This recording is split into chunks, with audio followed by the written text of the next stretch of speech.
Welcome. It's good to see you guys.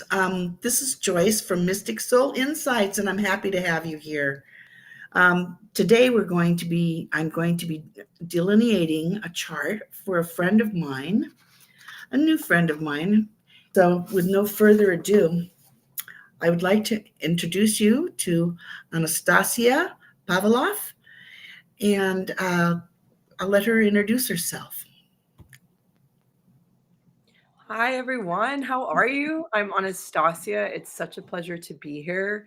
Incidentally, my name translates to resurrection, and that's been partly my calling in life. I work through dream and deep imagination in order to help folks who are transitioning in a death process and also just simply in their life process, because death isn't simply about dropping the body and moving on. In that regard, it's actually also about little moments in our life where we've experienced loss or grief, and we wish to reconcile that and to find a way to resurrect unto ourselves in this lifetime, in the here and now. And oftentimes that can visit us through dream, but also through art and creativity. And there are ways to approach it where we have levity and joy and so Wow. much more to offer the world that's expansive and not just simply sort of in the shadow or in the darkness. It's also the light. It's always a both and. It's the yin with the yang, and I try and help folks to feel that in a way where there's balance and and exuberance, not just the grief and the loss that we have that's so commonplace in the world, in our lives, and of course at large. So thank you so much. Wow. It's wonderful that you're here on this earth right now with me, and you're here to help people connect with their inner guides for when they're grieving. I know all about that. I've been there. It's a process. Well, today we're going to be looking at your astrology chart. Excited. So yeah, and I know that Anastasia is um, she's delved into a little bit of astrology, so some of this is going to be something that she already knows about. But we'll go through the whole chart and do a simple analysis, and then we'll have take questions and whatnot when we're done. Okay, Love here is your chart. Okay, so this is Anastasia's chart, and as you can see, um, can you see my marker? it. I can see your marker. Yeah. Okay. As I'm going through here, we'll start right here where it says AC. This is Anastasia's, this is her first house. And this is where the AC is where the sun was rising at the moment that she was born. So when she was born, the sun was rising at 11 degrees of Scorpio.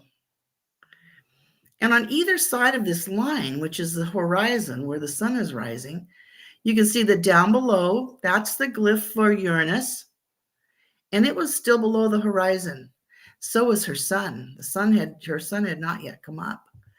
And on top of that, in her 12th house, is her Venus. That's the glyph for Venus. And she has Venus at 10 Scorpio. So right now you can see that once again, I have someone that's got a lot of Scorpio in their chart. And Scorpios are very interesting people. Um, they're very deep, mostly psychic. Usually they have something to do with the underworld, but they're also creative.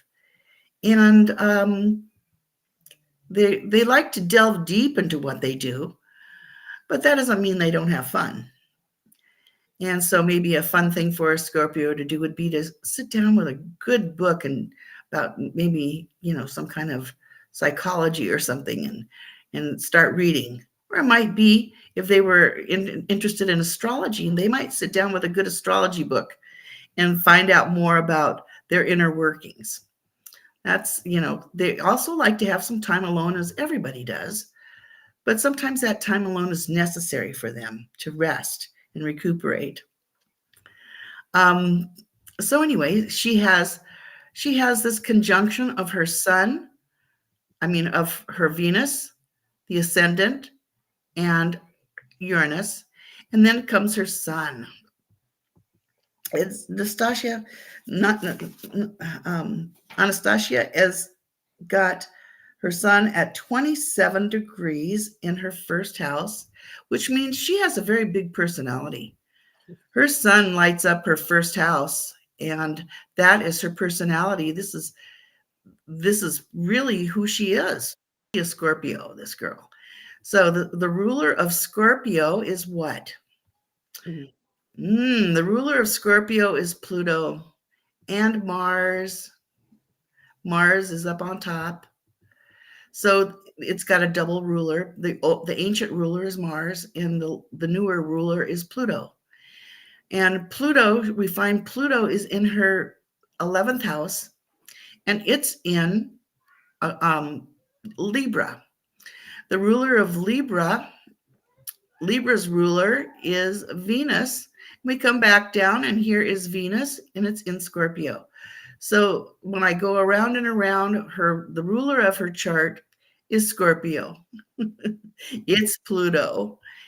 It's and Pluto's in Libra. The ruler of Libra is Venus. Venus is in Scorpio. It all comes back. So when I look at this, I say, this girl is really a Scorpio. I also look to see how many planets she has in fire signs. And oh, by the way, Scorpio is a water sign. I go to look and I say, oh, well, so her ruler is Scorpio, and that's her ruler is Pluto, and then, I go around and I think, well, what is she really, a Scorpio? And yes, she is.